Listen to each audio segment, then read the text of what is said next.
Vamos a hablar de extinción de las obligaciones, ya nos vamos acercando al final de estos grandes temas de las obligaciones y nos quedaría pendiente lo que son nulidades y retomar después lo que ya hemos comentado de responsabilidad patrimonial del Estado y daño moral.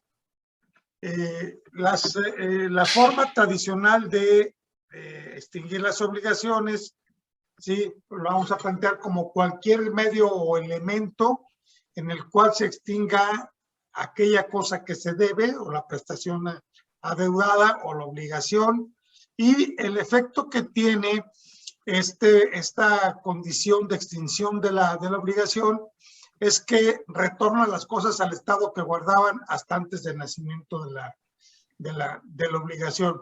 Evidentemente puede haber cambios en lo externo, como es, por ejemplo, bueno, si hay una transmisión de la propiedad, pues entonces la obligación de entregar la cosa se satisface dándola, el otro pagando el precio, pero en este sentido es que ya entre las partes, en teoría, no debe de quedar una vinculación que los ligue.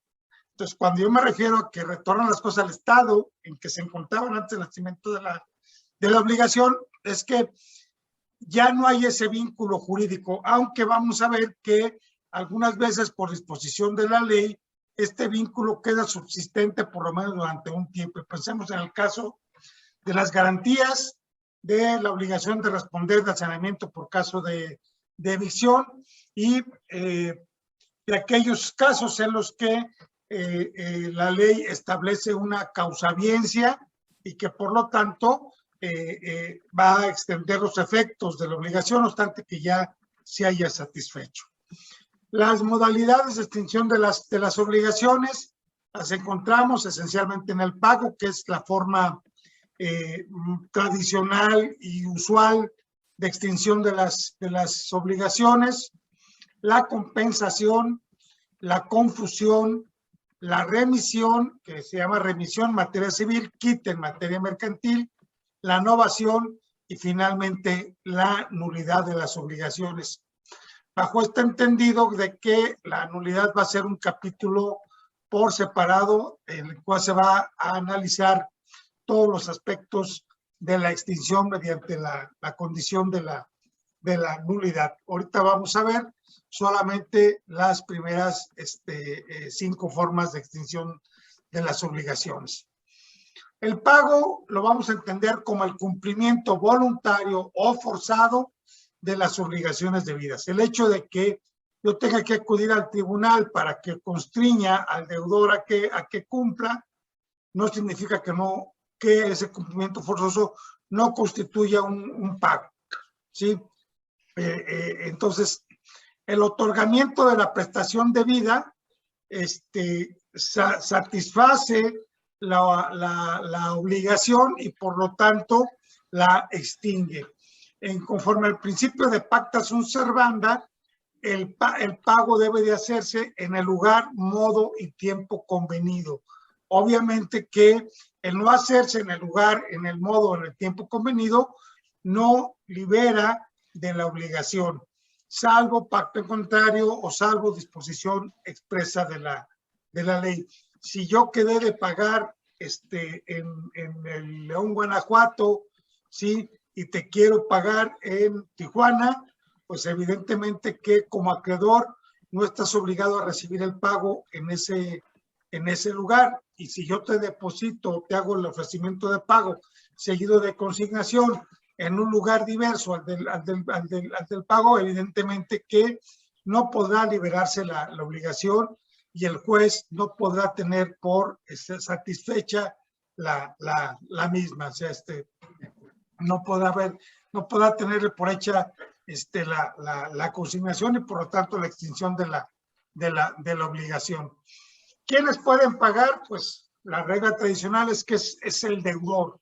Es el deudor a quien le corresponde otorgar la prestación debida, de dar, de hacer, evidentemente aquella también que es en sentido negativo de no hacer, puede hacerlo por sí o a través de su representante.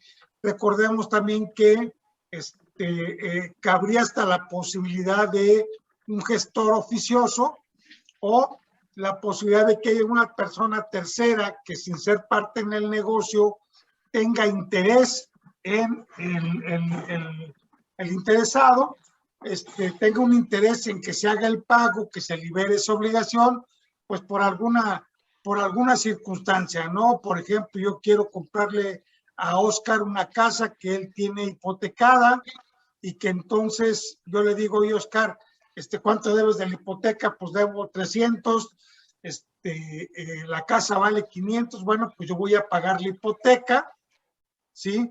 Y a ti te voy a entregar la diferencia que son 200,000 pesos. Yo tengo un interés de que esa deuda se extinga y por lo tanto la ley me legitima a pagarla. Pero también cualquier persona que no tenga interés en absoluto como un acto de liberalidad, también puede llegar a decir, yo llego y pago, ¿por qué? Porque quiero, porque puedo y porque se me da mi regalada gana.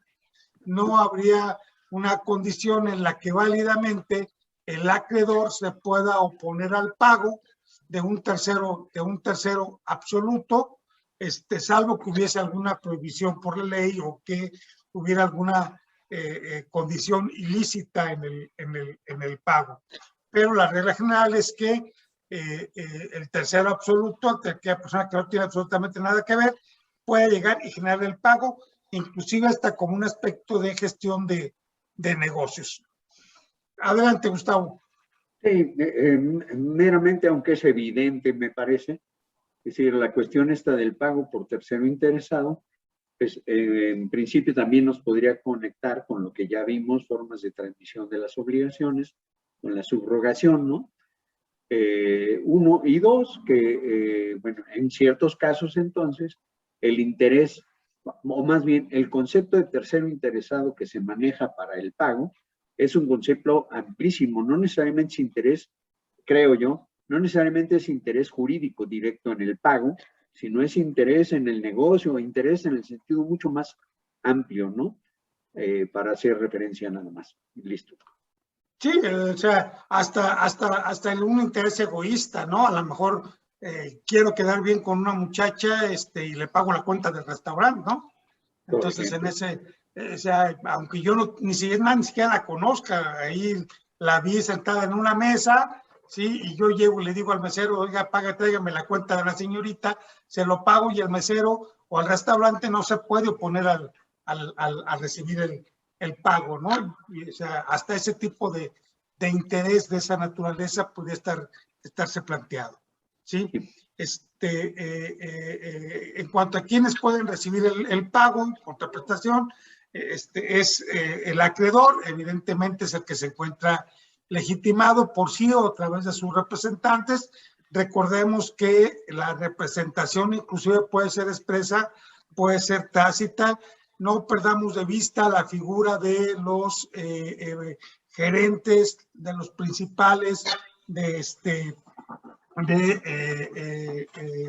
los empleados de negociaciones mercantiles y quizá pues, el acto más común, por ejemplo, es que el que llega y reparte de cerveza a la tienda de autoservicio, ¿sí? Pues llega, le deja la cerveza y el del autoservicio le paga, no al chofer, le está pagando a la empresa de la cual el chofer es empleado, pero el chofer no tiene ni mandato, ni poder para pleitos y cobranzas, ni de actos de administración que le faculten, en teoría, recibir el pago, ¿sí? Pero el Código de Comercio establece que los actos de comercio que se hagan por los empleados de una negociación mercantil que correspondan a su actividad, se entiende que son hechas en nombre y representación del dueño del comercio, ¿no? Entonces, esto nos libera de muchas cuestiones en el sentido de que tengamos que ajustarnos a formalismos para actos de carácter cotidiano. También es posible el pago con a un tercero con un pacto expreso. Gustavo, adelante. Sí, y aquí a lo mejor resulta relevante pensarlo, la cuestión que el tipo de problemática que genera ahora todo lo que tiene que ver con el contacto y el cumplimiento a través de medios electrónicos, pues, ¿no? Es decir, porque ¿a quién le pago cuando deposito cuando voy y pago en Oxxo, ¿no? Por ejemplo, lo de Amazon. Sí. Claro, yo llego a Oxxo y ahí se los doy, sí.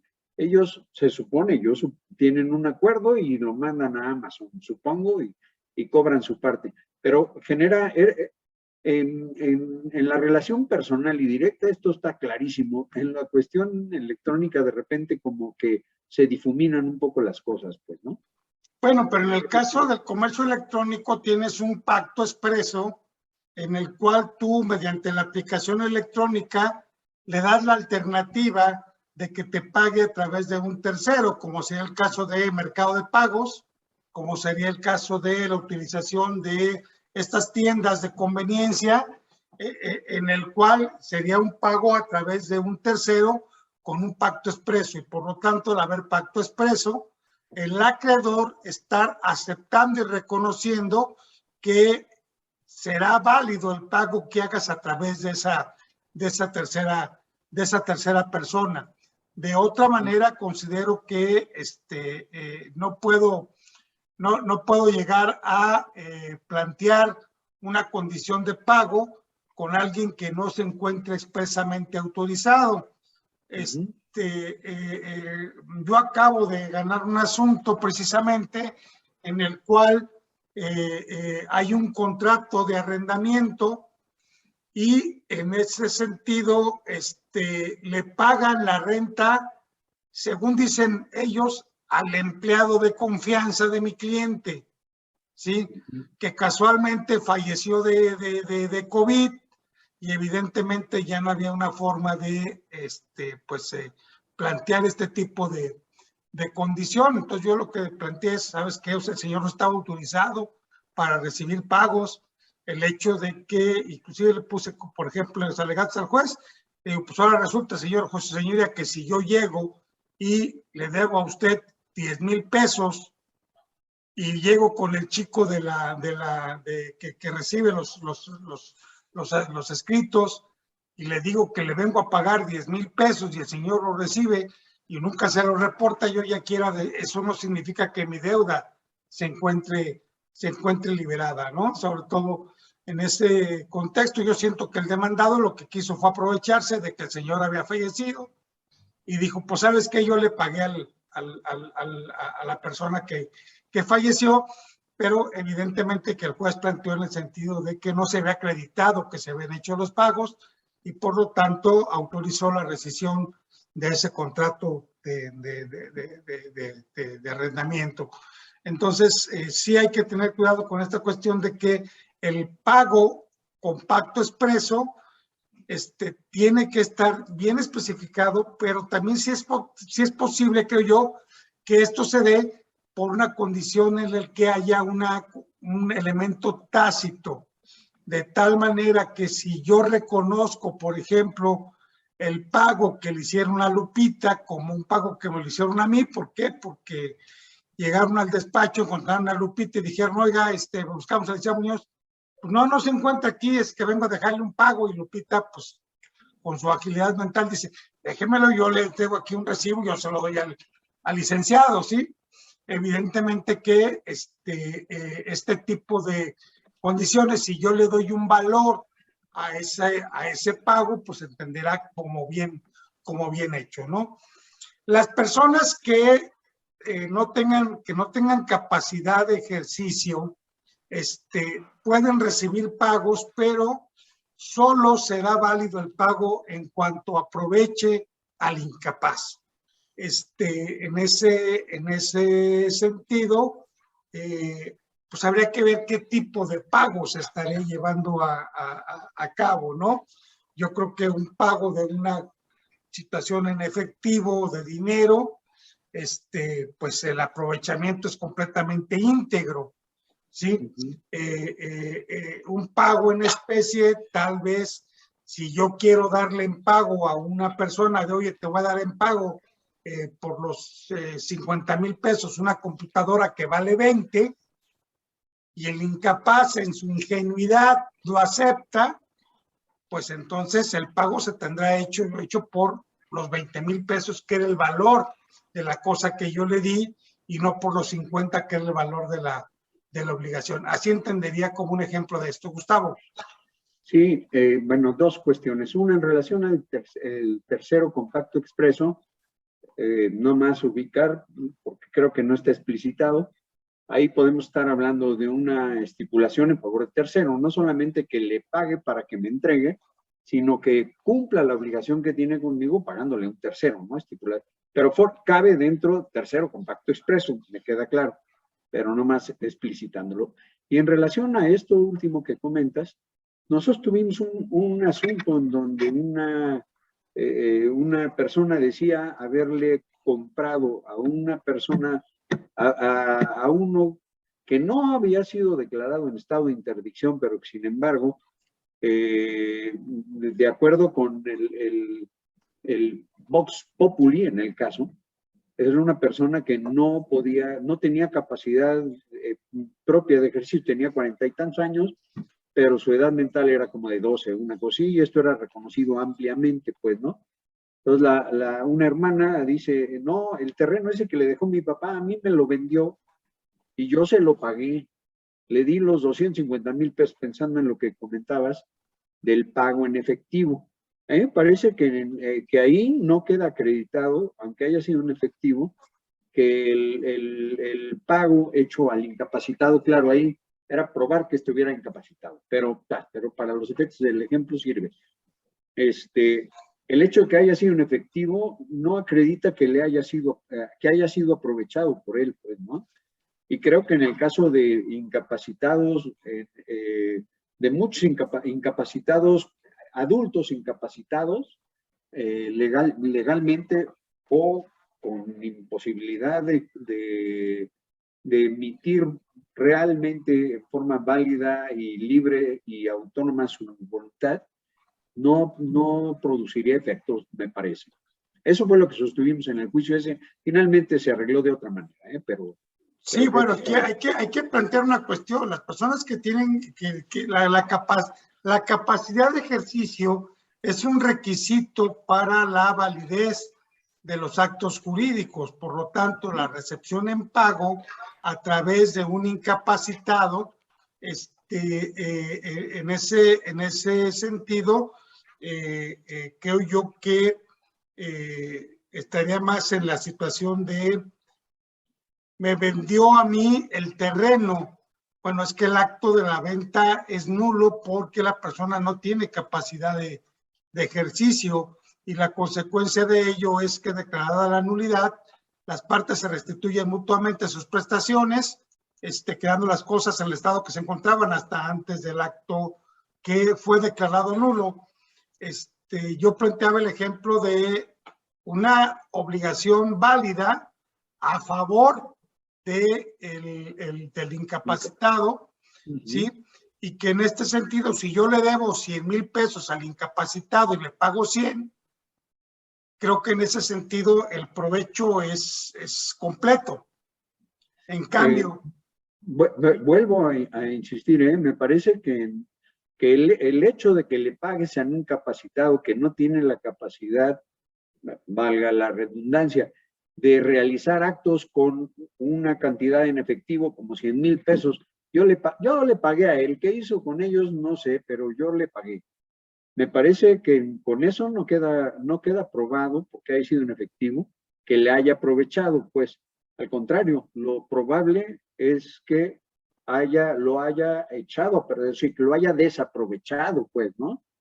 Al menos dependiendo de los niveles de incapacidad, pero creo que entonces la regla no es exactamente, fue en efectivo el pago de una obligación válida, su representante le vendió y a la hora que fueron a pagar no estaba el representante y dice, ahí están, mi hijo, ay, sí, ahí están, está bueno, gracias, ¿no?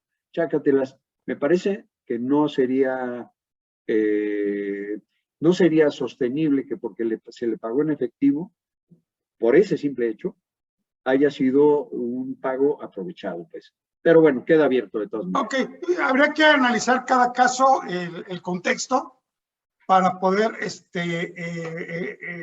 hacer una crítica jurídica de la situación, ¿no? Pero la regla general es que si un pago se hace a través de un incapacitado, Sí. o más bien, si el pago se hace a una persona que no tiene capacidad, hay que ver esta condición de qué se aprovecha, qué no aprovecha, pero la idea es de defender al incapacitado para que no se vea dañado su patrimonio en función de un pago que pudiera llegar a constituirse inclusive en forma fraudulenta. ¿Sí? Ok. El pago, pues tendríamos que ver primero si las cosas son ciertas y determinadas. El caso de cosa cierta y determinada solo se extingue con la entrega específica de la cosa, ¿sí? Que se encuentra o que es materia de la obligación.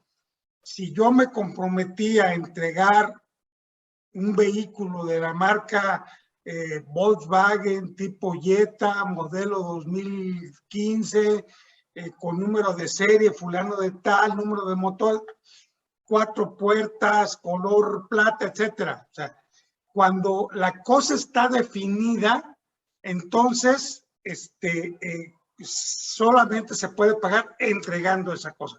Obviamente, como siempre, salvo convenio en contrario entre las partes, ¿no? O sea, oye, no te puedo pagar con el bocho, pero con el Volkswagen, pero te voy a pagar pues con un Opel y aparte una cantidad en efectivo, ¿no? Si las partes están de acuerdo, pues no hay mayor problema.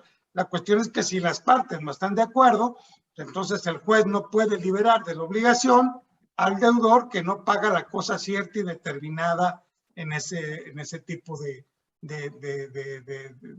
condiciones, ¿sí? ¿Sí?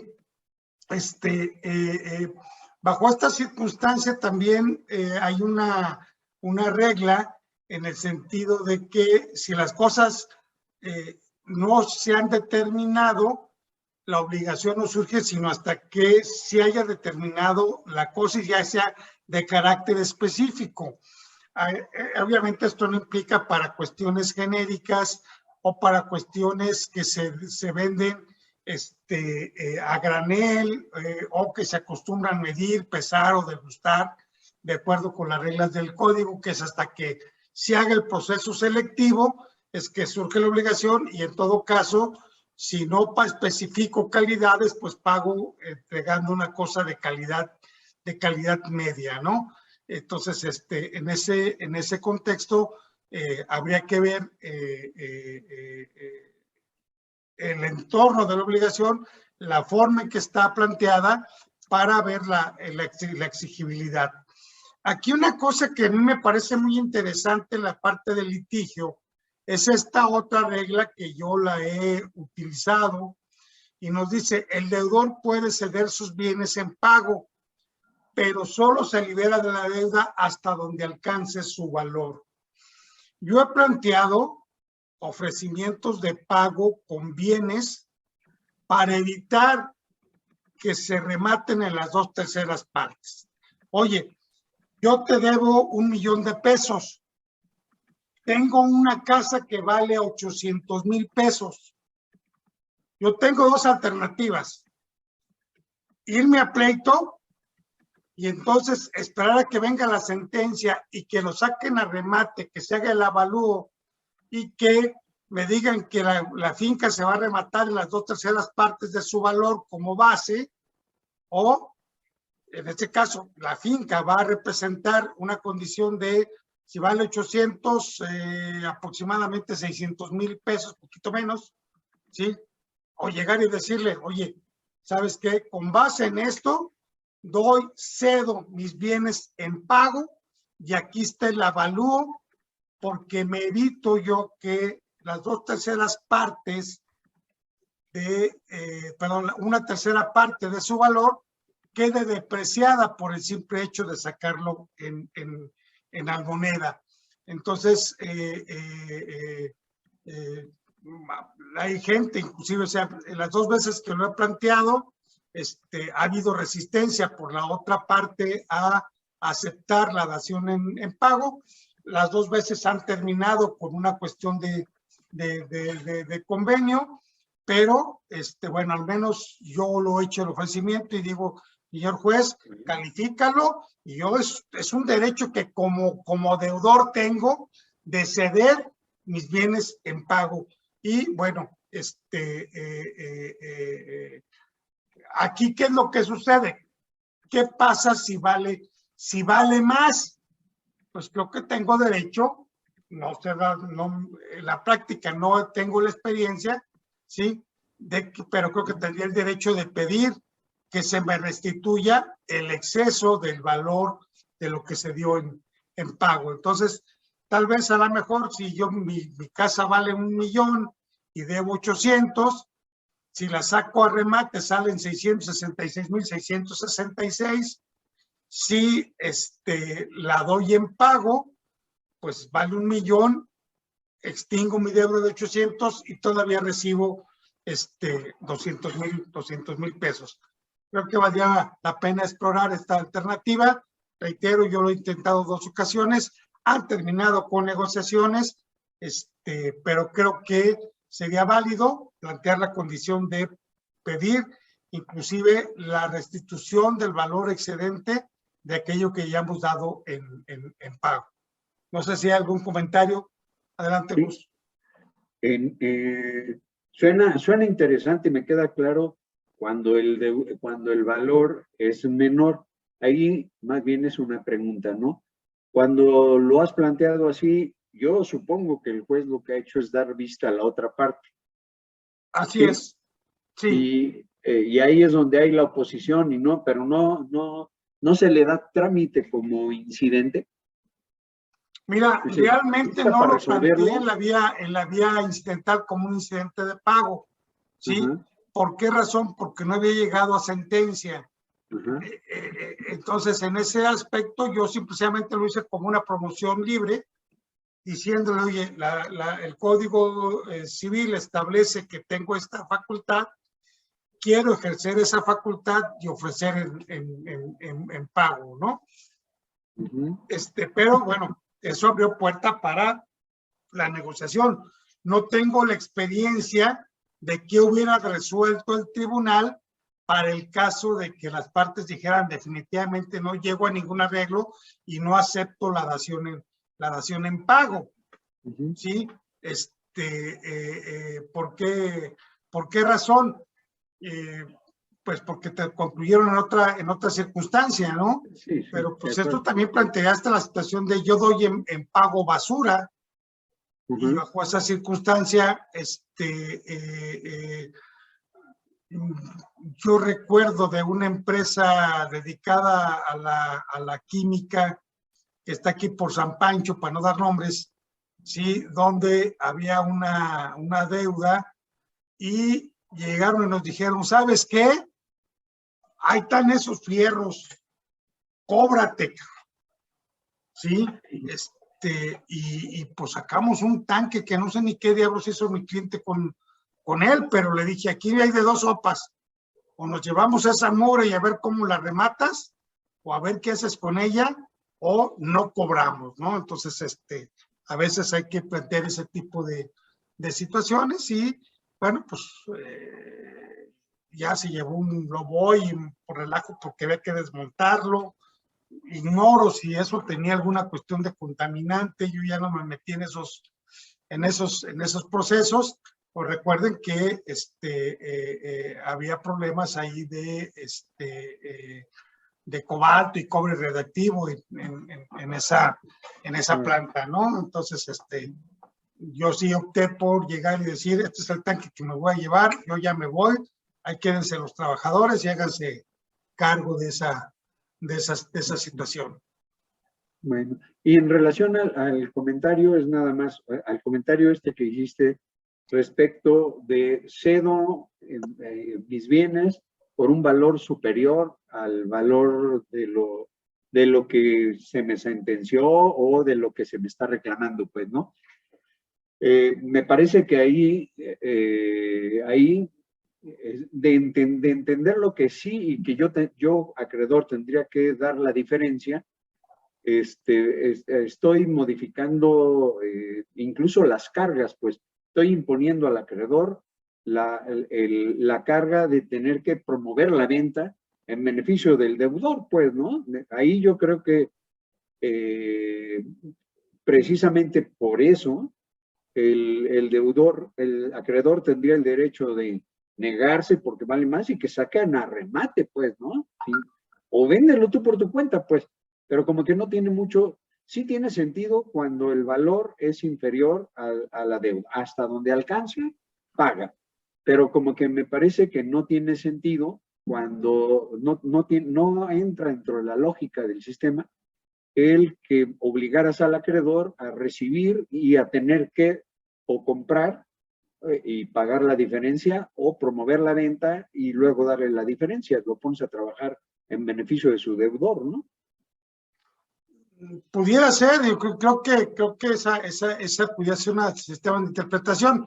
Todo depende igual qué traes de deudor o acreedor, cuál es tu intención que tienes en un momento determinado. Y bueno, juega uno con los términos, Gustavo. Lupita, creo que quieres participar. Sí, yo coincido con Gustavo, o sea, me parece que en ese supuesto donde el valor de los bienes que se pretenden dar en pago o ceder en pago del adeudo fuera superior, me parece que el acreedor no estaría obligado a aceptarlos y devolver la diferencia o entregar la diferencia.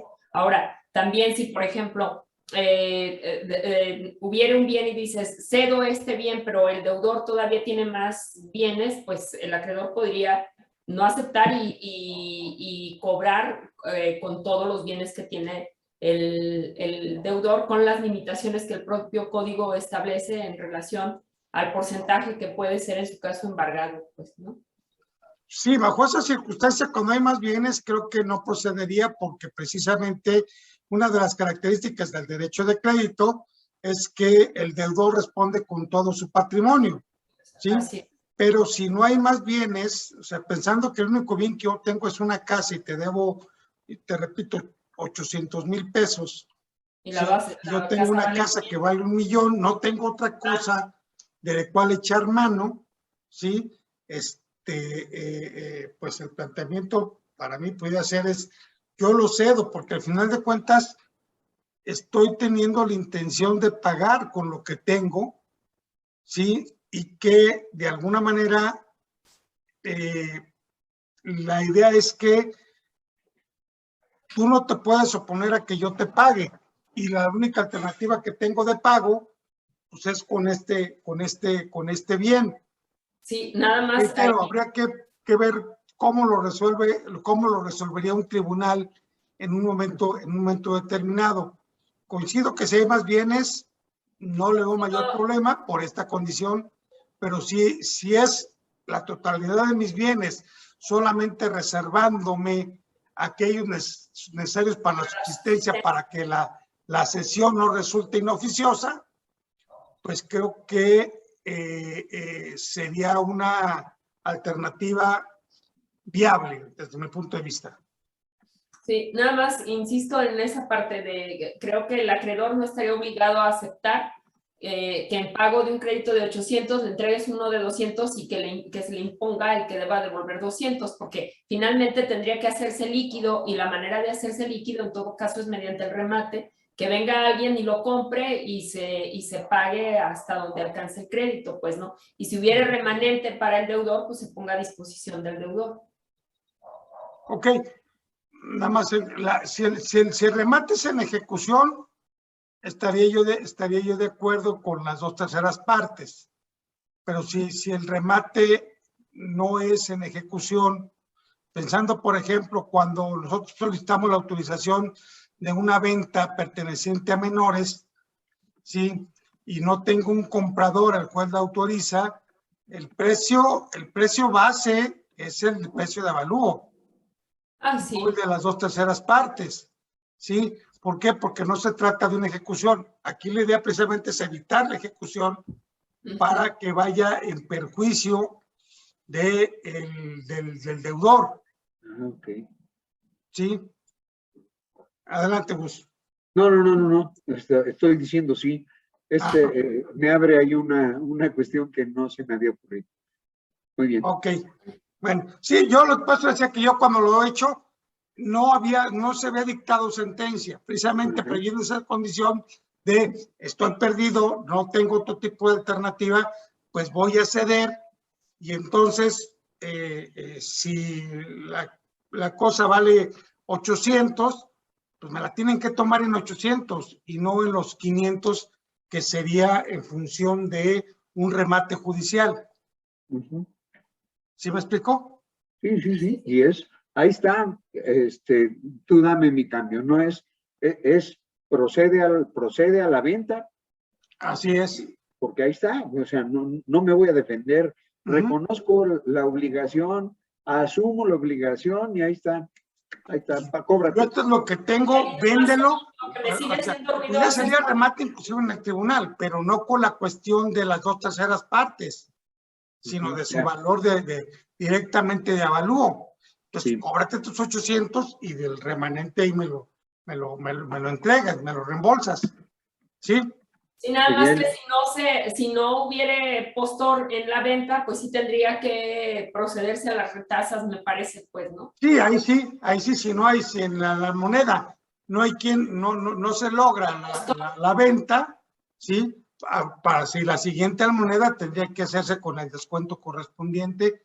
¿Por qué? Porque las condiciones de mercado no están permitiendo la comercialización del bien. En ese precio. En ese precio, así es. Okay. Además, incluso el deudor tendría el derecho, me parece, el acreedor, perdón, tendría el derecho de que se le cobre, se le pague, pues, y se le paguen los gastos que realiza precisamente para obtener la venta, me parece a mí. Claro. Sí, perdón, sí, Oscar. Definitivamente estaría de acuerdo contigo en que esos gastos tendrían que ser pagados o derivados por el deudor y descontados de lo que se de lo que se logre la venta. De acuerdo. Bueno, ok. Oscar tenía... Sí, Oscar, adelante. No, iba nada más a comentar en relación, comentabas, Carlos, que lo habías promovido con un escrito libre, pues, sin que mediara un incidente de ofrecimiento de ese pago. Pues ya ahorita con las corrientes de los derechos humanos, si lo promovieras en la vía incidental, evitando pues la explotación del hombre por el hombre y la impartición de justicia lo más equitativa posible, pues a lo mejor en vía incidental el tribunal tomara la determinación de que se hiciera en esa forma, de que le regresaran el remanente del valor del predio en determinado momento, porque pues con estas corrientes de los derechos humanos la legislación pasa a segundo término y el principio de pro persona pues todos los principios que están ejerciendo ahorita con los derechos humanos, a lo mejor tomara otro camino en la determinación del juzgado, del tribunal. Eso nada más. Bueno, pues habría que se tome en cuenta porque también, bueno, yo no había caído en cuenta con esto de que tú dices del derecho humano que prohíbe la explotación del hombre por el hombre, hacerlo valer como argumento para evitar que el acreedor obtenga una ventaja adicional a la que ya puede tener en ese contexto. Gracias, Oscar. Bueno, en cuanto a las obligaciones de hacer, tenemos que dividir dos aspectos. Aquellas obligaciones de hacer que tienen un contenido eminentemente material y aquellos contratos que son intuito persona, entonces aquellos se llevan a cabo tomando en consideración las características personalísimas del acreedor y que de no tener esas cualidades no lo hubiésemos contratado, ¿no? Entonces, aquellas de carácter patrimonial no tienen mayor problema. Un tercero puede hacer aquella cosa que es debida, ¿sí? Con pago con cargo al deudor y eso extingue la obligación. Pensemos, por ejemplo, que yo mandé a realizar hice un contrato para que me pintaran mi carro, lo repintaran completamente, no lo cambiaran de color, y me dice el del taller de hojalatería y pintura que son 50,000 pesos. Yo le doy los 50,000 pesos y el señor se hace pato, lo demando, lo condenan al cumplimiento. Entonces, yo puedo pedirle al juez que en virtud de que el señor no lo quiere hacer, dado que no habría la posibilidad legal de, pues valga la expresión, de que le pongan una pistola para que el señor agarre la brocha y pinte el carro, ¿sí?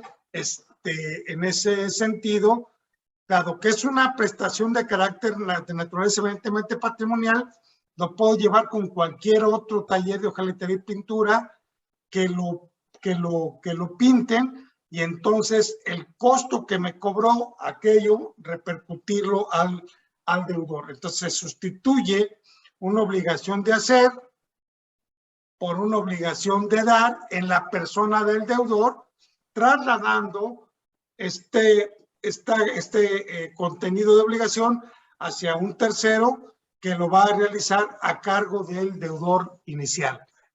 Es, digamos, una especie de, haga la expresión, de innovación del contrato, ¿no? Donde el que tenía la obligación de hacer, ahora te va a tener una obligación de dar. Salvo aquellos contratos en los que se atiende a la condición de la persona que los celebra. Si a mí el doctor Shashida se compromete a hacerme una liposucción, ¿sí? Pues evidentemente que lo tendrá que realizar él, no puede delegar esta condición hacia un tercero. ¿Por qué? Porque este tipo de prestaciones de carácter personal, pues así se plantean, ¿no? Lo mismo acontece cuando trabajé en el municipio. Habíamos contratado un despacho para que atendiera los asuntos de la policía municipal, ¿sí? Y resulta de que el abogado que teníamos contratado y al cual se le pagaba una generosa iguala,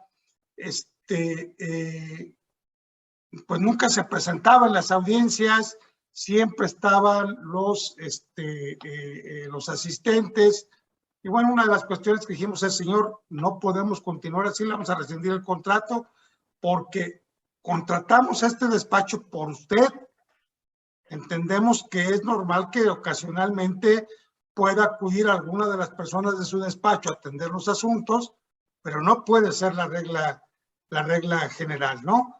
Entonces, en ese sentido, no se vale que si yo contrato a Gustavo Molina como abogado, porque es al que le tengo confianza, porque es a la persona que me ha demostrado capacidad, porque es a la persona que me recomendaron inclusive, pues no me salga con que va a mandar a el estudiante de segundo semestre o de tercer semestre a que él soporte toda la carga de la representación jurídica, ¿no? Entonces, en ese sentido, plantear que aquellos contratos que se establecen atención a las cualidades personales no pueden ser sustituidos por terceros, y en todo caso la obligación se extingue mediante el pago de los daños y perjuicios que ocasione aquella persona que no cumplió con la obligación contraída.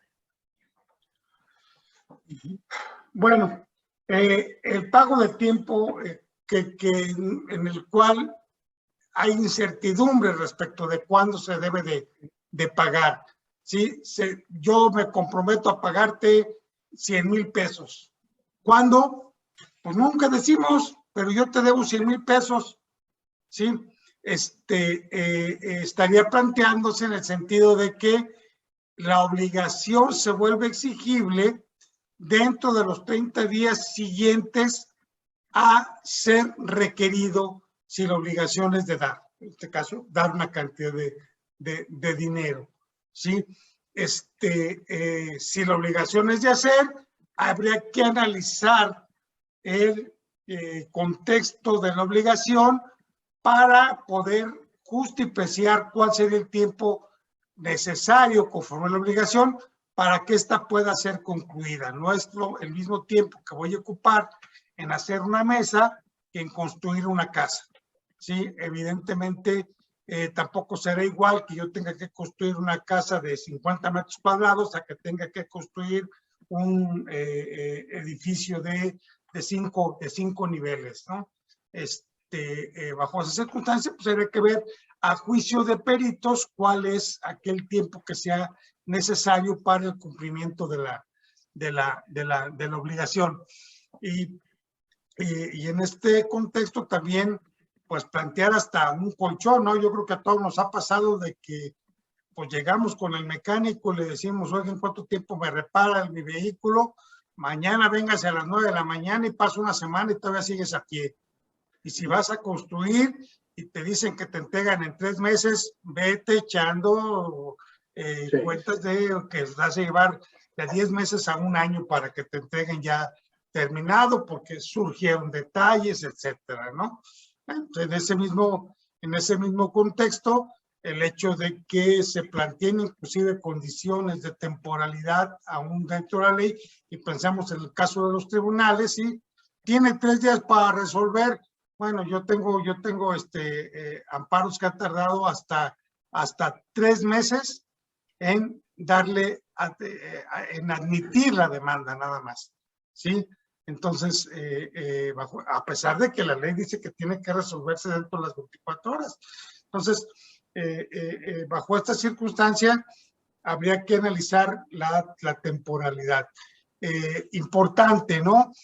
El requerimiento debe de ser judicial, notarial o extrajudicial ante 2 testigos para dejar constancia de ese requerimiento y por lo tanto de poder plantear la condición de el que se puede incurrir en mora, ¿sí?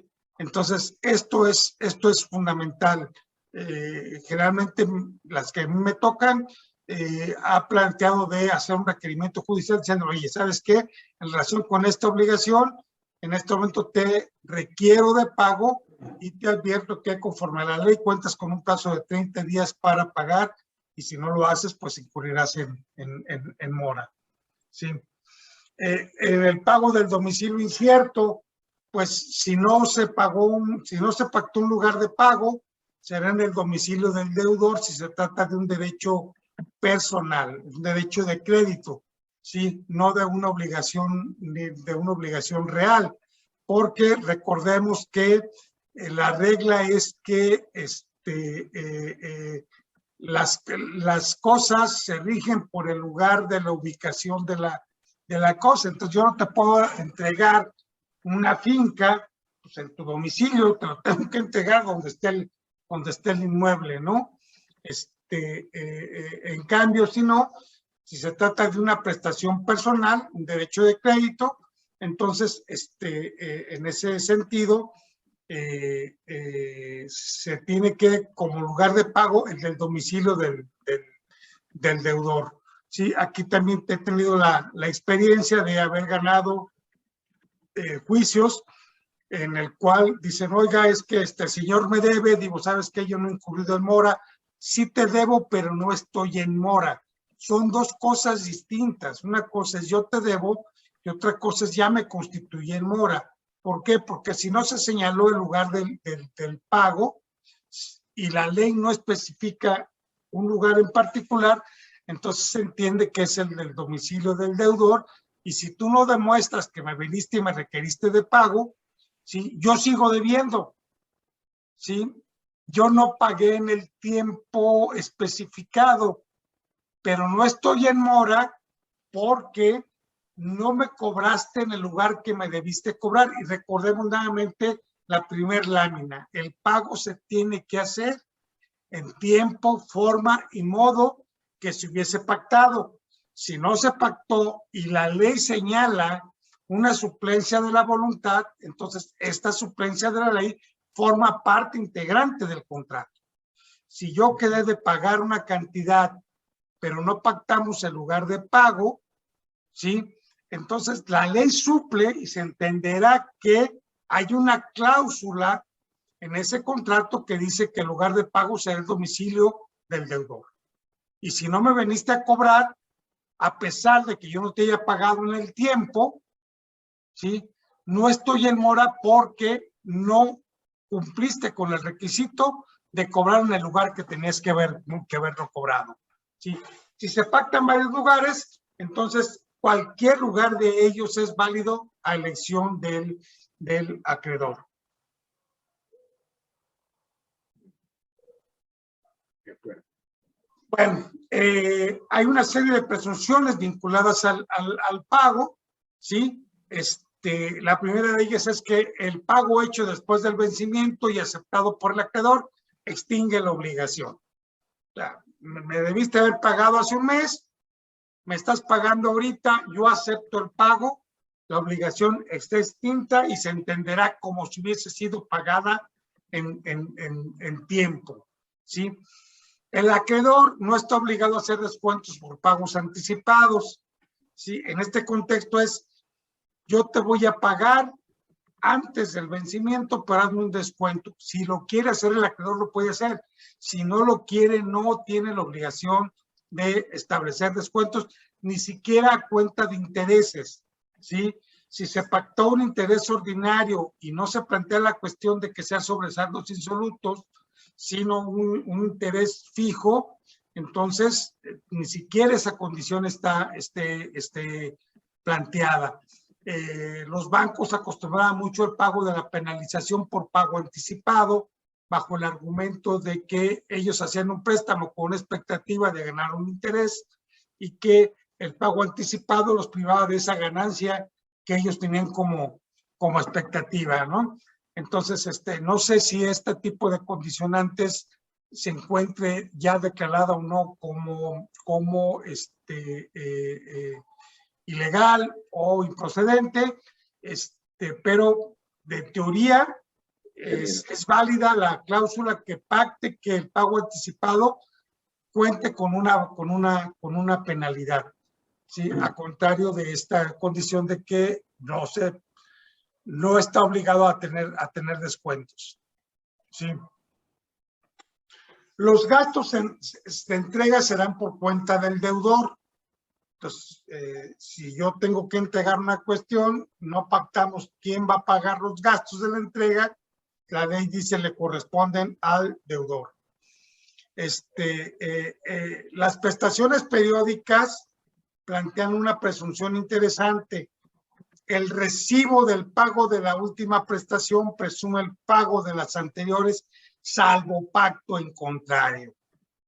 Yo recuerdo que en una de las universidades donde estudié, no doy nombres, ¿sí? Era común que cuando ya te ibas a titular, te decían, ¿qué crees que debes 2 o 3 colegiaturas del tercer semestre? Oye, pues espérame tantito, o sea, si yo te hubiera debido esas colegiaturas, pues no me hubieras dejado inscribir, ¿sí? Entonces, esta condición es interesante, inclusive tener en cuenta a nuestros clientes, decirle, oiga, no, usted tiene que dar el recibo del pago de la deuda más antigua, no de la última, porque si son prestaciones periódicas, lo que va a pasar es revertir la carga de la prueba, ¿no? Y en ese contexto viene a mi mente un juicio en el cual una persona le debía a mi cliente, el gerente de mi cliente lo que hizo es para no tener cartera vencida, le estaban pagando los pagos pensando, por ejemplo, o sea, el depósito bancario decía para el pago de la prestación de noviembre. Ok. Pero el señor contablemente lo aplicaba al pago del mes de marzo, que era la deuda más antigua, ¿sí? Entonces, la cuestión es que nunca se planteó esta condición. Cuando a mí me traen, me dicen, pues, ¿sabes qué? Es que me debe agosto, septiembre, octubre y noviembre. Yo demando agosto y resulta de que no.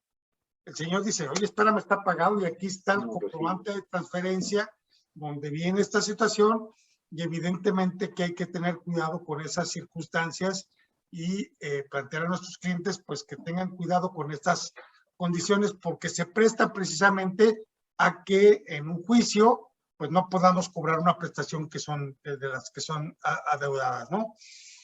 El pago al capital sin reserva de intereses presume que estos están pagados, de tal manera que si yo soy acreedor de una deuda que genera intereses y a mí me pagan a capital y yo no pongo en el recibo de que me reservo los intereses, se entenderá que estos están pagados. Entonces, esto también plantea cuestiones de litigio en los cuales se genera una condición de incertidumbre porque quieren cobrar intereses cuando legalmente, por no haberse hecho la reserva, pues se tendrán ya por pagados, ¿no?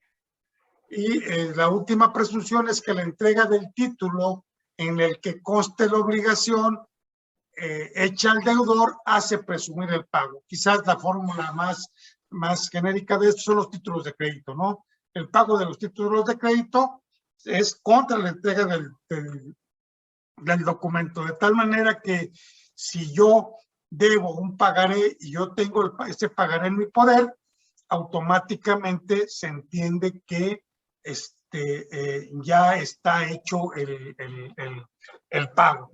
Y bajo esa condición, quedaría la carga de la prueba del acreedor de demostrar que esa deuda subsiste o que el pago no está hecho.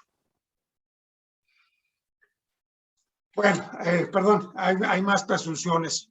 Cuando se tienen varias deudas y no se señala a cuál se aplica el pago, se presume que se hará a la más antigua, que este es el caso que planteaba yo con mi cliente. Dice, si no se señala cuál debe de aplicarse el pago, ¿sí? En este caso, la persona que pagaba decía, yo voy a pagar noviembre, pero debía marzo. Entonces, él hizo un señalamiento específico y el error de mi cliente fue que contablemente lo aplica al mes de marzo y cuando a mí me pasan el dato, me dicen que se deben meses distintos a aquellos a los que realmente se debía, ¿no? ¿Sí? Las cantidades pagadas a cuenta de deudas con intereses, si no se expresa, como dijimos en el anterior, que se paga a capital, entonces se entenderán que son aplicables a los intereses vencidos y no pagados, y el remanente se paga a capital. Voy a especificar más. O sea, a mí me deben 100,000 pesos y 20,000 de intereses. Si yo llego y digo, oye, te voy a pagar 80,000 pesos a capital, y cuando yo hago el recibo digo que es a capital y no me reservo los intereses, se entiende que los intereses están pagados. Y yo solamente digo que recibí la cantidad de 50,000 pesos a cuenta de la deuda, y esta deuda tiene intereses, ¿sí? Entonces, la aplicación es primero pago intereses vencidos y no pagados, y lo que resta será al capital. Así es como opera esta presunción, ¿sí? Igual, también la devolución del documento en que se justifique la obligación, pues presume el pago o el perdón de la deuda. Recordar nada más aquí que, porque esto también viene un cliente, es que la señora tiene las escrituras, ¿sí? Bueno, a ver, el hecho de que tenga las escrituras no significa absolutamente nada. La transmisión de las obligaciones, inclusive la constitución de garantías, no se plantea con la solución de que tenga una escritura o no. Al final de cuentas, seguimos teniendo mucho esa condición de que los contratos traslativos se hacen con la entrega de la documentación, de tal manera que el hecho de que pues, mi tocayo tenga la factura de mi coche, pues no significa que él sea el propietario del coche, que yo le haya transmitido el dominio o que yo se lo haya dejado inclusive en garantía, ¿no?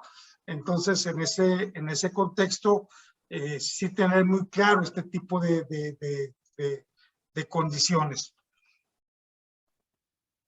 Bueno, en cuanto a los derechos del deudor, el deudor no incurre en mora si el acreedor se niega a entregar el recibo, ¿sí? Pero si se niega a entregar el recibo, tiene la obligación de promover una diligencia de ofrecimiento de pago seguido de consignación dentro de los 10 días siguientes al vencimiento de la deuda. Esto plantearía una condición que inclusive ni siquiera tengo por qué justificar que el señor se negó a recibir o que se negó a entregar el recibo. Y esto nos da una prórroga tácita de todas las obligaciones de BICS. ¿Sí? ¿Por qué razón? No sé, yo les debo al banco, oye, te vengo, es que no me quisieron recibir, hago el ofrecimiento seguido de consignación y estoy ganándole 10 días, ¿sí? Pero tengo que hacer el trámite de esta condición. A veces habría que aprovecharlo porque a lo mejor algunas condiciones de cláusulas penales o pago de intereses pueden ser sumamente gravosas y entonces en ese contexto pues podría yo liberarme nada más con la pura manifestación de que pues se negó a entregar el recibo correspondiente, ¿sí? O se negó inclusive a recibir.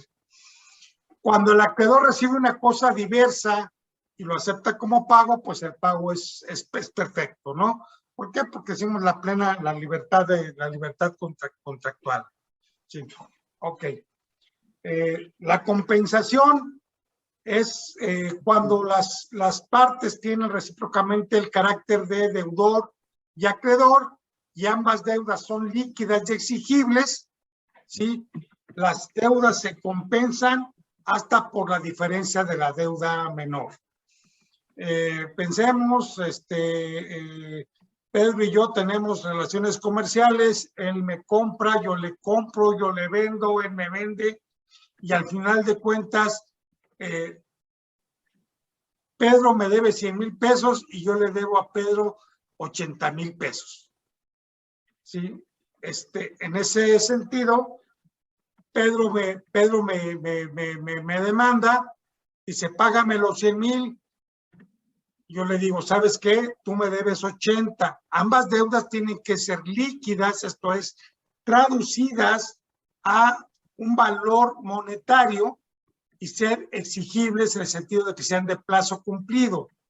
Entonces, en ese sentido es, Pedro, yo no te voy a pagar 100, te voy a pagar 20 porque te voy a compensar los 80 que tú me debes, ¿sí?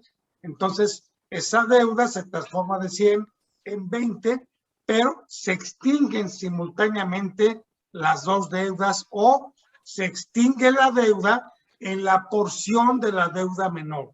De tal manera que si yo no le pago en ese momento los 20, pero sí lo pongo en la excepción de compensación, mi deuda ya no es de 100, mi deuda se transforma en una deuda de 20, pero mi derecho al cobro de los 80 se extinguió por un pago mediante compensación. ¿Sí queda claro? Sí, claro. Ok, bueno. Improcedencia de la compensación, ¿sí?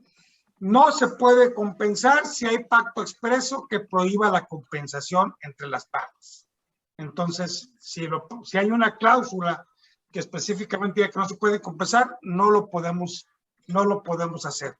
Si la deuda deriva de la condena por delito, a mí me condenan a pagar 100,000 pesos del pago de la reparación del daño, pero la víctima a mí me debe, yo no puedo compensar, ¿sí? Tampoco son compensables las deudas por alimentos, de tal manera que si mi hijo me demanda el pago de la pensión alimenticia, pero es que tú me debes, entonces en lugar de darte 5,000 pesos de pensión, pues te voy a dar 500 porque tú me debes 4,500. La deuda por salarios tampoco es compensable. Las deudas privilegiadas en función de que tengan una prelación específica, por ejemplo, las deudas que tienen hipoteca, las deudas que tienen prenda, aquellas que la ley establece como de una prelación específica, no pueden ser compensadas por otras deudas que sean inferiores. Y finalmente, el que nunca pierde, pues son el SAT, ¿no? Las deudas fiscales tampoco son compensables. Yo no puedo llegar con el SAT y decir, oye, fíjate que a mí la federación me debe, yo hice un peritaje al Poder Judicial de la Federación y a mí me deben 20,000 pesos de honorarios que no me los han pagado, yo te debo a ti 30,000 pesos de impuestos, pues entonces te compenso, págate con lo que a mí me debe el Poder Judicial y solamente te pago 10, no es posible. O sea, las deudas fiscales no son susceptibles de compensarse y por lo tanto hay esta condición de procedencia, se tendrá que pagar completa y bueno, yo después veré cómo me arreglo con la deuda que tiene el Estado para conmigo. Bueno, en cuanto a terceros, el fiador puede oponerse a la compensación en vía judicial. ¿Por qué razón? Porque al final de cuentas él puede verse perjudicado por esa condición de compensación. ¿Sí? El deudor solidario no puede oponer la compensación respecto de las deudas de sus codeudores. ¿Qué significa esto? Que si Lupita y yo debemos en forma solidaria a Gustavo 100,000 pesos, Gustavo viene y me cobra a mí y yo me doy cuenta de que Lupita tiene un crédito a su favor por parte de Gustavo, yo no puedo oponerle a Gustavo la compensación de la deuda que tiene para con Lupita porque mi deuda es solidaria, yo respondo del 100%. Pero si Gustavo va y le cobra a Lupita, Lupita sí puede oponer su propia compensación. ¿Sí? Cuando hay una cesión de la deuda sin consentimiento del deudor, entonces el deudor puede oponer la compensación de su antiguo acreedor con respecto del nuevo acreedor. ¿Sí? En este sentido, lo que está buscando es que se evite el fraude de trasladar la deuda para evitar la compensación. ¿Qué significa esto? Si yo le debo a Gustavo 100 y él me debe 50, Gustavo le cede a Lupita para que me cobre los 100 y yo no le puedo poner la compensación. Si yo no di el consentimiento de esa cesión, puedo poner esa compensación y hacerla valer en contra de Lupita porque estoy alegando la condición del traslado de el derecho al cobro para evitar precisamente la compensación. Bueno, la confusión es cuando en una misma persona recae el carácter de deudor y de acreedor respecto de la misma obligación, se extingue, ¿sí? Por la situación de que no me puedo, yo no me puedo cobrar a mí mismo, ¿sí? Evidentemente que esto no opera en la cuestión, porque si ha pasado con más gentes, es que en la sociedad, la sociedad es acreedora la persona física es deudora, pero como yo soy el gerente o el socio mayoritario, hay confusión. No, no la hay. Recordemos que son dos personalidades jurídicas distintas. ¿Cuál sería este caso? Bueno, por ejemplo, yo compro la casa que tengo en arrendamiento y entonces pues sería absurdo que yo llegara y me cobrara a mí mismo la renta, ¿sí? O compro la casa de la cual, compro el crédito hipotecario respecto de una casa en la que yo soy, el deudor. Entonces, soy acreedor y deudor al mismo tiempo. No me puedo cobrar a mí mismo, que esa es la situación, ¿sí?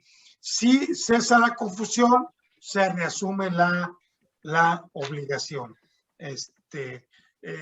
¿Por qué puede cesar la confusión? Pues por nulidad del acto jurídico que dio lugar a la confusión, o porque hay una condición que impida precisamente esta condición de yo asumir una obligación determinada, y entonces se extingue el acto jurídico que generó la situación donde yo era actor y deudor simultáneamente. Pero puede ser para evadir impuestos. Pudiera ser para evadir impuestos. Aquí la cuestión es que habría que plantear que mientras Hacienda no se dé cuenta, ¿sí? Pues evidentemente se genera esta situación de que esa confusión es perfecta y válida hasta en tanto no haya una declaración que la haga nula, ¿sí? Sí, claro. Vemos que los actos jurídicos se presumen perfectos y obligatorios, y que la declaración de nulidad en nuestro sistema jurídico no es ipso iure, sino es ope iure. Requiere de una declaración precisamente que establezca la nulidad de esa obligación para que pueda operar jurídicamente, ¿sí? Ok. Si la confusión se verifica en la persona del acreedor o del deudor solidario, solo produce sus efectos en la parte proporcional de su crédito o su deuda. De tal manera que si esa confusión, si yo soy deudor solidario, pues esa confusión solamente me aprovechará en la mitad, y tendré que pagar la otra deuda, la otra mitad, porque soy solidario en relación con una deuda determinada, y subsiste esta condición de que estoy obligado al pago del todo, y por esa circunstancia la confusión que se pueda generar no me libera de pagar, por ejemplo, respecto de mis otros coacreedores. Voy a plantearlo con un ejemplo, ¿sí?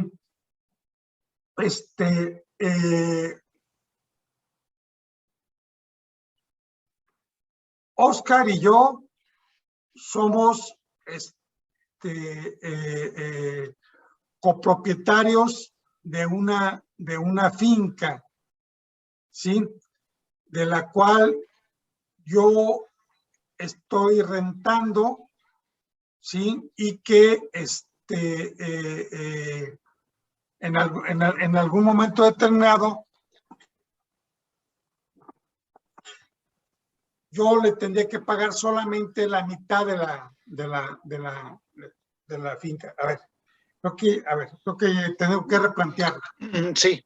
Sí, esto es, yo estoy rentando una finca de la cual pago yo 10,000 pesos de renta mensual, y después la adquirimos Oscar y yo como copropietarios al 50%. Ah, bueno. ¿Sí? Ok. Yo solamente le tendría que pagar a Oscar la mitad de la renta, porque respecto de la otra mitad ya hubo una confusión. una confusión. Entonces yo no me puedo cobrar a mí los 5,000 pesos en la parte que a mí me tocaría de recibir de renta, pero sí estoy obligado a pagarle a Oscar los 5,000 pesos que le tocan como copropietario. Creo que está ya un poco más claro el ejemplo. Sí, Lupita. Sí, o como por ejemplo, una persona que es deudor de otra y posteriormente el acreedor muere y ella es sucesora junto con otras personas. Por ejemplo, supón tú que me muero yo y Gustavo me debe 1,000,000 de pesos y los designo a ti, a Oscar y a Gustavo como mis herederos. Entonces Gustavo se habría confundido, o sea, en tanto que ustedes son mis herederos y son en principio a partes iguales, un tercio cada uno, entonces Gustavo es deudor es deudor de la sucesión, pero al mismo tiempo acreedor de ella. Entonces se libera por 1/3 y tendría que pagar 2/3 de su deuda. Así es. Ese sería un caso. Ahora, tengo una duda, no me quedó claro en qué supuesto podría haber como un fraude al fisco por una cuestión de confusión. Aquí Pedrito fue el que hizo el planteamiento. A ver, danos un ejemplo, Pedro. Sí, ¿qué tal? ¿Cómo están? Buenas noches. Fíjense que hay una situación que no, bueno, no puedo decir, la cuestión fue de una empresa en donde el socio mayoritario me dice, ¿sabes qué? Mira, es que esto es chueco, esto es completamente chueco, valiéndonos de ciertas reglas donde Hacienda es muy ruda en cuanto a la situación de impuestos. Cuando tú debes y ya tienes tasada hasta algún requerimiento, alguna multa, etcétera, entonces el contador hizo por su cuenta, hablando con el socio mayoritario, de pues vender, ahora sí que vender en este caso la fábrica, ponerla a la venta, y al mismo tiempo que la estaba poniendo en venta, la estaba comprando a un precio ínfimo, cuando esto lo planteaba el contador para que pudiera decir, ¿sabes qué? Con este supuesto hecho de compraventa, pues vamos a pasar por alto a Hacienda. Hacienda no se va a dar cuenta de estas circunstancias. Pero ahí, ¿dónde está la confusión? Aquí viene, porque él es el comprador y vendedor al mismo tiempo, el socio mayoritario de la fábrica. No, pero no se puede vender y comprar a sí mismo. O sea, una cosa es que la sociedad sea el vendedor y el socio mayoritario sea el comprador. Así es, así fue como lo planteó el contador al socio mayoritario. Me parece, independientemente del planteamiento que pudiera ser en fraude al fisco para evitar el pago de impuestos, pero no veo dónde está la confusión. No, bueno, es que la estoy explicando de esa forma para entender cómo quedó la cuestión. El contador dice, ¿sabes qué? Vamos a hacer la venta de la misma. Por ejemplo, tengo 1,000,000 de pesos que ya están comprometidos ante Hacienda, pero yo no quiero pagarle a Hacienda el 1,000,000. Entonces voy a vender mi fábrica a la mitad de la misma. Sin embargo, Hacienda, pues obviamente se pone buzo en ese sentido y le dice, espérame, tú tienes anteriormente de la compraventa la situación de 1,000,000, más aparte la nueva innovación que hiciste de la empresa, pues tienes que pagar los derechos también para, ¿cómo se llama? La liquidación y el mismo. Aquí la situación es de que él, pensando que ya se liberaba de la deuda, pensado que ya estaba liberado de la deuda, le salió en esta situación que él hizo la confusión entre su contador y el socio mayoritario cuando le explico, no, lo que usted está haciendo es una evasión fiscal porque usted está creando o creyendo confundir a Hacienda cuando Hacienda le está diciendo que usted tiene que pagar $1 millón y ese $1 millón, independientemente de que ya lo haya pagado, ya lo haya hecho, ya lo hizo, usted tiene que pagar esa situación. Cuando usted dice la liquidación, bueno, pues tiene que pagar eso más las deudas a sus acreedores y todo correspondiente como va la misma situación. Pero al crear la nueva empresa que usted mismo ha hecho y todo demás, tiene que pagar en ese caso la innovación de la misma empresa o fábrica que está haciendo. Entonces, aquí usted creyó confundir a Hacienda cuando realmente lo que está haciendo es otra figura muy distinta. Esa era la cuestión de que, bueno, ahorita me viene ese ejemplo. Perdón, pero ahí, perdón, la cuestión es que una cosa es que hayan pretendido hacer un fraude fiscal y otra cosa es las confusiones en concepto o ideológicas o de idea que hayan, o las confusiones mentales que hayan tenido los participantes, y otra cosa es la confusión como institución jurídica en la que el acreedor y el deudor se unifican en una sola persona y se extingue una deuda.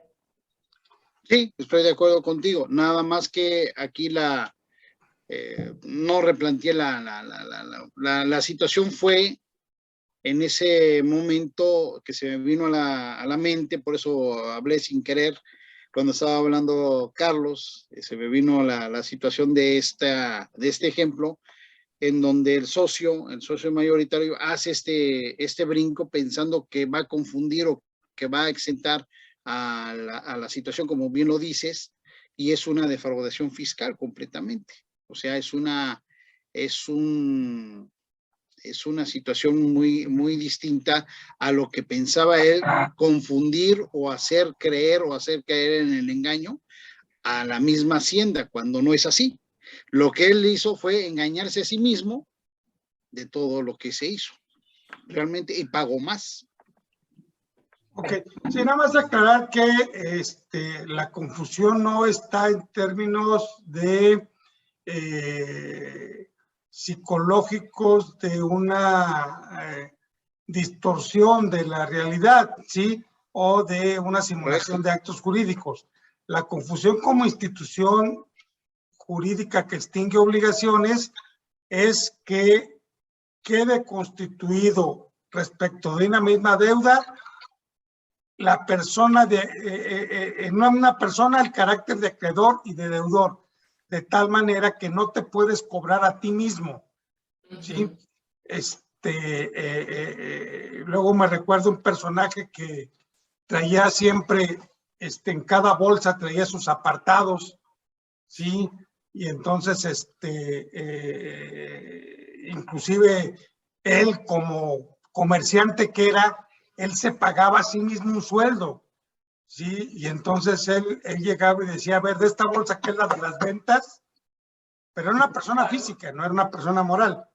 Dice, yo saco 500 pesos y ese es mi sueldo de hoy, ¿sí? Y de repente sacaba 600, se lo guardé y decía, ay, me lo chingué, ¿sí? Entonces, en ese contexto, sí, la situación es que la confusión se refiere a este tipo de condición. Si yo llego y digo que yo me voy a asignar un sueldo, no me puedo ir a demandar ante las autoridades laborales por la falta de pago de salarios, ¿sí? Porque tenía yo el carácter de ser acreedor y deudor simultáneamente. Bueno, y un poquito aquí lo que decía Lupita, sí, nada más que mientras se hace la partición, esto es en las herencias, cuando no se ha hecho la adjudicación, no hay una confusión como tal. De cualquier manera, o sea, al momento de hacer la liquidación, pues evidentemente que se va a parar la compensación, pero esto es ya cuando se está en la parte de administración liquidando el haber patrimonial. ¿Sí? Estoy de acuerdo. La remisión de la deuda, pues es simplemente el perdón total o parcial de la deuda hecho por el acreedor o su legítimo representante. O sea, simplemente yo te perdono la deuda, punto, toda o en parte. O te perdono y esto lo manejamos mucho los abogados, ¿no? Oye, págame capital y te perdono los intereses, ¿sí? Con tal de que ya me pagues, estamos haciendo una quita o una remisión. Pero esta remisión es nula si se hace en perjuicio de acreedores. En esta circunstancia, yo le debo a Lupita 100,000 pesos, ¿sí? Lupita se da cuenta de que yo tengo un pagaré que me firmó Gustavo, ¿sí? Y dice, oye, ¿sabes qué? Voy a embargar la deuda, el derecho de crédito que tienes para con Gustavo para ya cobrar. Y, no, ¿qué crees, Gus? Te perdono lo que me debes, ¿no? Entonces, en ese sentido, pues la perjudicada sería Lupita porque no puede cobrar. Entonces, ahí sería en fraude, en perjuicio, más que fraude, es en perjuicio de los acreedores, ¿no? ¿Quieres cobrar? No te preocupes, o sea, no tengo ningún... Señores, todos los que me deban a mi dinero, no me paguen, les perdono la deuda, pero a mí no me vas a venir a... Por no pagarme. ¿no? Entonces, eso sería... Y esas son anulables y por lo tanto, creo que si mal no recuerdo, es la acción pauliana, la que permite la recuperación de aquellos bienes que fueron cedidos, donados o trasladados en perjuicio de los acreedores.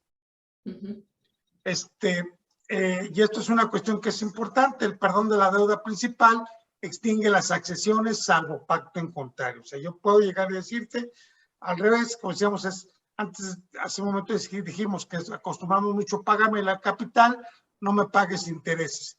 Puedo también plantear la cuestión de, ¿sabes qué? Págame los intereses y no me pagues el capital, ¿sí?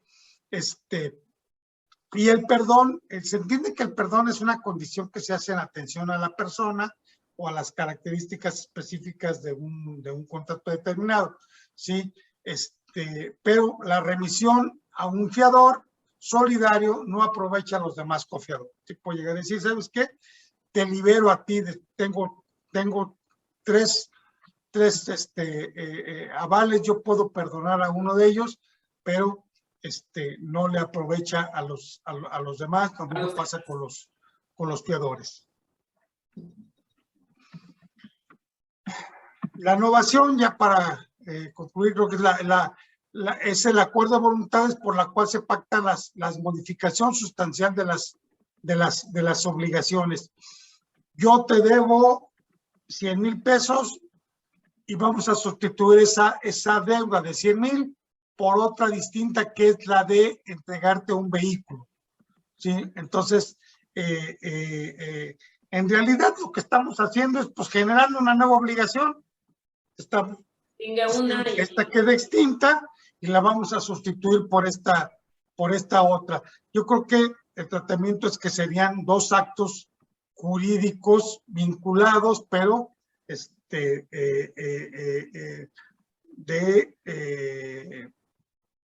que podríamos decir que no es que se trate de la misma obligación. Para mí es que extinguimos la anterior obligación y la cambiamos por otra completamente nueva, de tal manera que aquella primera, que era pagarte 100,000 pesos, ya no existe. Pero ahora te debo un carro. Sí, pero es otra cuestión distinta, porque hubo un segundo momento en el que cambiamos y la deuda del carro no tiene su origen en los 100,000 pesos, sino en el pacto en el cual acordamos que yo ya te debía un carro, ¿sí? Entonces, pareciera ser que hago remisión de los 100,000, pero ahora me debes el carro, ¿no? Entonces, en ese sentido, dice que tiene que haber una modificación sustancial. Aquí la cuestión es que yo creo que derivado de la condición de la plena libertad de la manifestación de la voluntad de los contratos, ¿sí?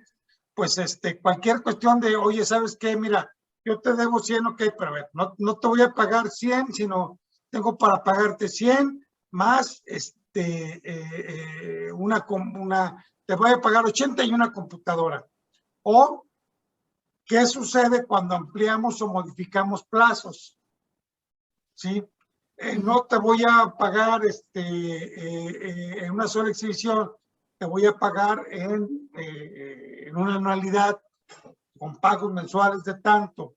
Creo que todo este tipo de aspectos, si bien es cierto, no entran en la categoría expresa de la innovación. Algunos autores dicen, solo innovación cuando yo sustituyo una obligación de dar por una de hacer o por una de no hacer. Esto es modificación sustancial, ¿sí? Si no, pues no hay innovación. Hay condiciones pactadas entre partes, pero no se da como tal la institución de la innovación. Eso dicen algunos autores. Otros dicen que cualquier cambio o modificación del pacto original que tenga como consecuencia la cesación de una obligación o de parte de ella y cambiarla por otra distinta, ya implica la condición de innovación. Esto es, yo puedo dar una obligación de, en lugar de darte dinero, ahora darte un carro. En lugar de darte dólares, ahora darte pesos. ¿Sí? Todo esto implicaría una innovación como tal. ¿Sí? La innovación debe ser expresa, ¿sí? Y se está sustituyendo la obligación como tal. Esa es la parte conceptual. Sí, Gustavo. Sí, al respecto y precisamente por esto último que comentas de que la innovación debe ser expresa, Gutiérrez y González no se mete tanto en qué es lo que tiene que variar, pues, sino el planteamiento es, acordamos que se extingue la obligación anterior y que creamos una nueva, es decir, que no vamos, pues, ¿no? E incluso llega a decir Gutiérrez y González que el convenio o contrato de innovación es, en consecuencia, prácticamente un convenio solemne, pues, es quitando el matrimonio y eso, dice, es el único negocio que encontramos como solemne en la práctica contractual ordinaria, pues, ¿no? Entonces, no me importa, insisto, si es el plazo, que si es el objeto, que sea, a ver, es innovación si acordamos que extinguimos y que creamos una nueva. Si no, no es innovación, es todo lo que quieran, será un convenio modificatorio y todo, pero no va a ser innovación, ¿no? Así es. Inclusive, bueno, tenemos el caso de la transacción. La transacción es un convenio por virtud del cual las partes, haciéndose recíprocas concesiones, resuelven una controversia presente o previenen una futura. ¿Qué significa esto? Bueno, pues que estamos planteando a nosotros que hay una condición en la cual yo voy a tener que hacer concesiones, tú vas a tener que hacer concesiones. Por lo tanto, estamos modificando lo pactado de manera original, ¿sí? Y en ese sentido, creo que este es el ejemplo más claro de la innovación. ¿Sí? Sí, Lupita. Tu micro, Lupita.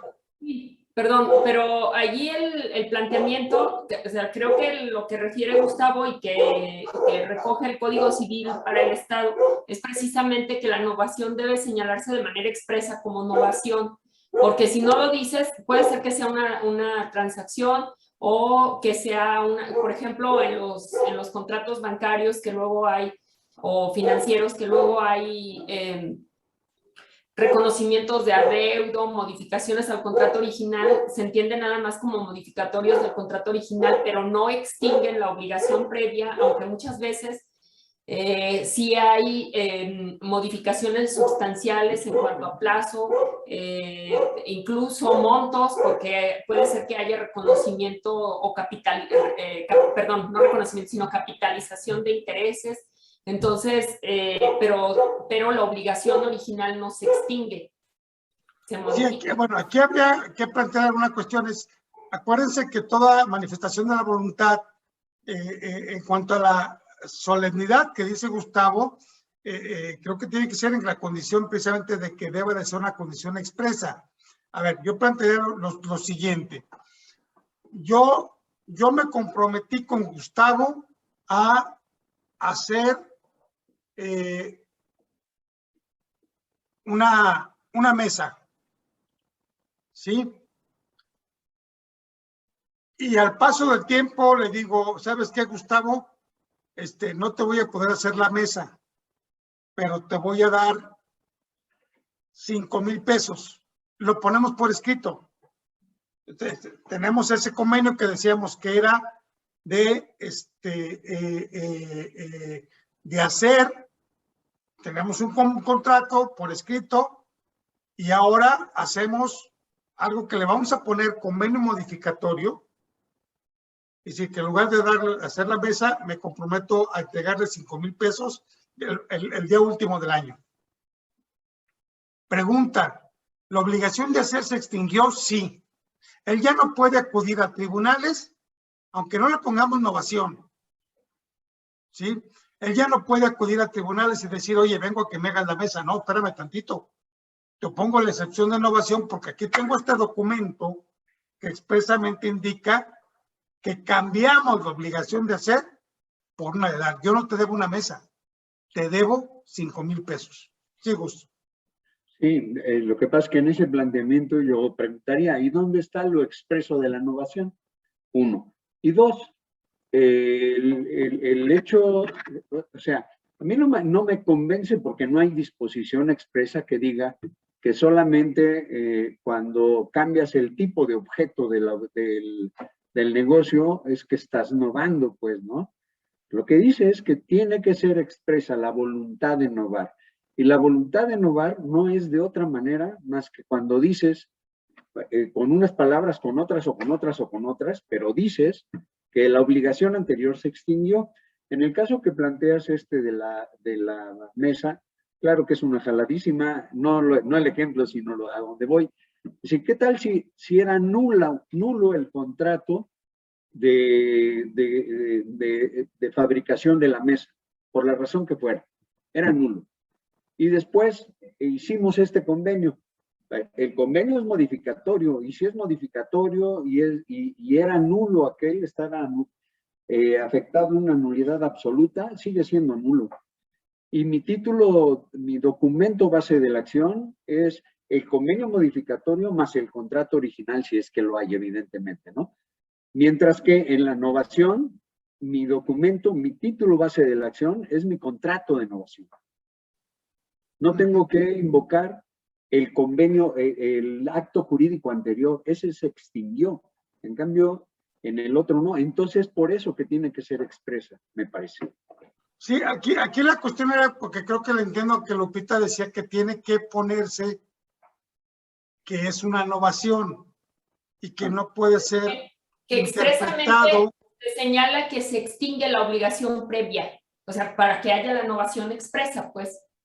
Me parece. Entonces, que el requisito es, se extingue la obligación previa y nace una nueva. Se sustituye por esta otra. O sea, no es que uses la palabra sacramental innovación, pero sí lo que tienes que establecer es que se extingue la obligación anterior. Sí, con cualquiera de las fórmulas en las que se interprete que esa fue la voluntad de las partes.